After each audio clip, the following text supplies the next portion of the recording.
आज सरदार तानाजी मालुसरे यांची पुण्यतिथी. वाटलं सिंहगड भटकंतीचा एक्सपिरियन्स शेअर करावा.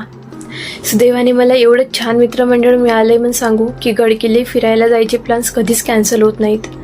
मुद्रा मुद्रा महाराज मुद्रा. रन्ना मालुसरे सांगतात, महाराज तुम्ही गड कोंढाण्याच्या स्वारीवर जाणार तोपर्यंत आम्ही मुलाच्या लग्नामध्ये वरबाप काही शोभले जात नाही. आधी लग्न होईल त्या कोंढाण्याचं, मग होईल त्या माझ्या आईबाचं. काही गोष्टी पुस्तकात वाचून समजत नाहीत, त्या स्वतः त्या ठिकाणी उभं राहून अनुभवाव्या लागतात. शूरवीर तानाजींची ती समाधी बघताना खरंच अंगावर शहारे येतात. पूर्ण गड फिरेपर्यंत ते लढाईचं चलचित्र मनात चालूच राहतं. धन्य ते मावळे ज्यांनी फक्त महाराजांच्या शब्दावर आपलं बलिदान पत्करलं. सिंहगड हा फक्त किल्ला नाही, तो शौर्य, निष्ठा आणि स्वाभिमानाचं जिवंत प्रतीक आहे.